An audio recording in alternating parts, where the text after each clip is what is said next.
peruntukan yang kita telah sediakan di kawasan ini, ada yang dah siap, ada yang tengah pelaksanaan, ada yang belum bermula ya. Contohnya dari segi bakalan air luar bandar ya, yang kita telah sediakan sejumlah 33.9 juta ringgit untuk 1,960 buah rumah. Satu dalam pelaksanaannya, yang lain itu masih lagi tengah kita lakukan, dan ada sedikit kelembatan oleh kerana lojinya yang perlu kita tingkatkan kapasiti dia. Manakala bekalan elektrik yang ada, kita peruntukkan sejumlah 12.9 juta ringgit yang melibatkan penyambungan bekalan elektrik ke 598 buah rumah di kawasan Dun ya. Untuk jalan luar bandar sejarak 4 km yang sudah pun siap 3, iaitu berjumlah 8.5 juta ringgit yang kita dah sediakan dalam kerangka di bawah NKRA yang ada. Jadi ini bukan hanya musim pilihan raya ya. Ini sebenarnya kita lakukan pada tahun lalu sehingga pada tahun ini dan juga sampai tahun depan ya, dalam pelaksanaan 55 juta ringgit. Dan ke arah itu Yang Amat Berhormat Perdana Menteri masa lawatan dia tahun lalu telah mengarahkan kita supaya membantu masyarakat luar bandar dengan melibatkan mereka dalam meningkatkan pendapatan ya. Kerana kita sedar bahawa tidak cukup untuk kita menyediakan bekalan air, bekalan elektrik, dan mereka harus terlibat untuk dalam bidang ekonomi, dan diantaranya yang kita kenal pasti ialah untuk memajukan tanah. Dan kerajaan negeri telah pun bersedia untuk membantu kita, dan tanah-tanah orang kampung di sini yang sanggup bekerjasama kita telah kenal pasti, iaitu seluas 800 lebih hektar tanah, iaitu hampir 1,600 ekar tanah yang sedia ada, dan kita ada pecah tanah dan kita akan tanam dengan getah yang ada.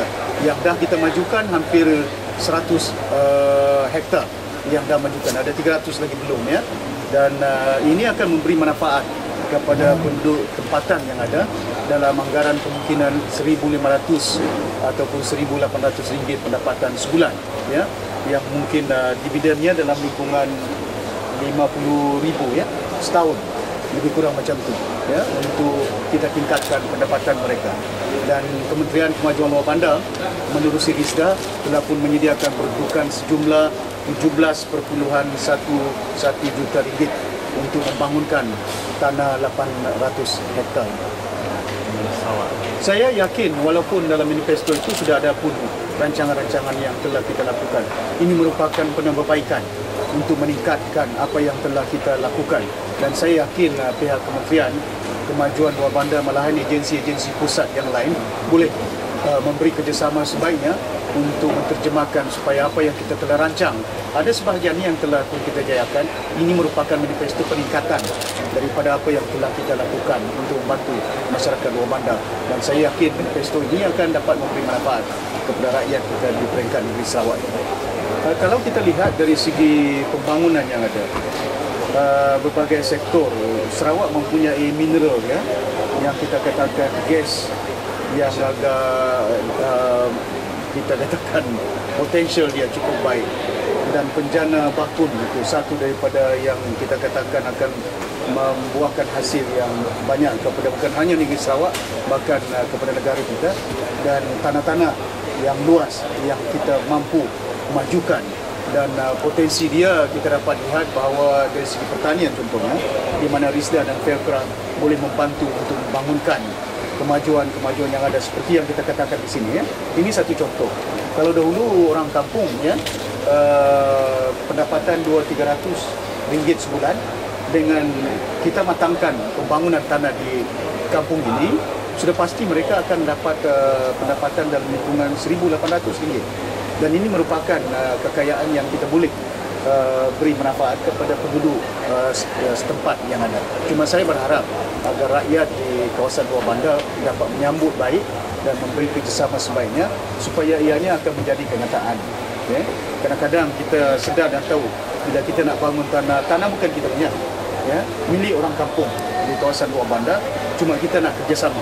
Dan kita ada kepakaran, kita ada pembentukan yang sedia ada, dan kita kerjasama untuk membangunkan kawasan itu, dan pulangan dia kita agihkan atas persetujuan kedua-dua pihak.